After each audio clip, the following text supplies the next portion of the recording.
আচ্ছা, বিমস্টেকের শীর্ষ সম্মেলন হবে থাইল্যান্ডের ব্যাংককে। সেখানে বাংলাদেশের অন্তর্বর্তীকালীন সরকার প্রধান ডক্টর মোহাম্মদ ইউনূস তিনি যাচ্ছেন, আর ভারতের প্রধানমন্ত্রী নরেন্দ্র মোদী তিনিও থাকবেন। এই দুই দেশের দুই নেতার মধ্যে একটা মিটিং হবে। এই মিটিংটা হওয়ার জন্য বাংলাদেশ আপ্রাণ চেষ্টা চালাচ্ছে। বাংলাদেশের অন্তর্বর্তী সরকারের প্রধান উপদেষ্টার প্রেস সচিব তিনি বারবার বলছেন, এবং কি পররাষ্ট্র মন্ত্রণালয়ে পররাষ্ট্র উপদেষ্টা পররাষ্ট্র সচিব তিনি বারবার বলছেন যে আমরা চেষ্টা চালিয়ে যাচ্ছি নরেন্দ্র মোদীর সাথে যেন এই বৈঠকটি হয়। কিন্তু ভারতের যে এ বিষয়ে বলা হয়েছে ভারতের পররাষ্ট্র মন্ত্রণালয় থেকে এখন পর্যন্ত কোনো আপডেট জানানো হয়নি। অনেকে মনে করছেন বৈঠকটি হবে না, কারণ ভারত এখানে ইন্টারেস্টেড না মোদির সাথে, তাই আমাদের ডক্টর মোহাম্মদ ইউনূসের বৈঠকটি হচ্ছে না। কিন্তু আমি বিশ্বাস করি বৈঠকটি হবে, কারণ মোদি হয়তো ভারতের মতো একটা দেশের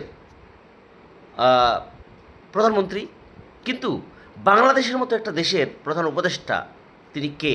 তিনি হচ্ছেন ডক্টর মোহাম্মদ ইউনূস। এটা মাথায় রাখতে হবে। ডক্টর মোহাম্মদ ইউনূস কিন্তু ন্যাশনাল খেলোয়াড় না, ইন্টারন্যাশনাল খেলোয়াড়, এটা মাথায় রেখেন। অনেক কিছু ডক্টর ইউনূস যখন ক্ষমতা নিলেন, তারপরে জাতিসংঘর যে সম্মেলন হলো, সেই সম্মেলনে তিনি যেভাবে বাংলাদেশকে উপস্থাপন করেছেন, আন্তর্জাতিক পরিমণ্ডলের আন্তর্জাতিক নেতাদের সাথে যেভাবে তিনি ডিল করেছেন, যেভাবে তিনি একটার পর একটা বৈঠক করেছেন, এগুলো ভুলে যাওয়ার মতো না। অথচ বাংলাদেশের যারা পতিত আওয়ামী সরকারের যারা হচ্ছে দোসর বলা যায়, যারা সমর্থক বলা যায়, তারা হচ্ছে তারা কি বলছিল? তারা বলছিল ডক্টর ইউনূস যাইতেই পারবে না। যখন গেলেন, ডক্টর ইউনূস কারোর সাথে বৈঠকই করতে পারবে না। যখন আন্তর্জাতিক নেতাদের সাথে বৈঠক করা শুরু করলেন, একটার পর একটা বৈঠক করলেন, এবং আন্তর্জাতিক পরিমণ্ডলের যে নেতারা, বিভিন্ন দেশের যে নেতারা, তারা ডক্টর ইউনূসকে যেভাবে স্যালুট জানালেন, ডক্টর ইউনূসের সাথে যেভাবে লাইন ধরে দেখা করার জন্য লাইন ধরলেন, তখন বললেন যে তিনি জাতিসংঘ অধিবেশনে বক্তব্য দিতে পারবেন না। আমরা নিজেরাও সন্দিহান ছিলাম আসলে বক্তব্য দিতে পারবেন কি পারবেন না, কারণ এমনভাবে প্রপাগান্ডা ছড়ানো হচ্ছিল যে মনে হয় ডক্টর ইউনূস সেখানে বক্তব্য দিতে আসলে পারবেন না। কিন্তু বাস্তবে কী হয়েছিল? তিনি ভাষণ দিয়েছিলেন, বাংলায় ভাষণ দিয়েছিলেন, এবং সে জোরালোভাবে তিনি বাংলাদেশকে সেখানে তুলে ধরেছিলেন।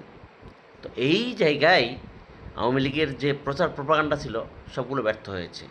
তো এই যে বিমস্টেকের শীর্ষ সম্মেলন হচ্ছে থাইল্যান্ডে আশা করি, আমি মনে করি শেষ পর্যন্ত ডক্টর ইউনূসের সাথে নরেন্দ্র মোদীর বৈঠকটা হবে, এবং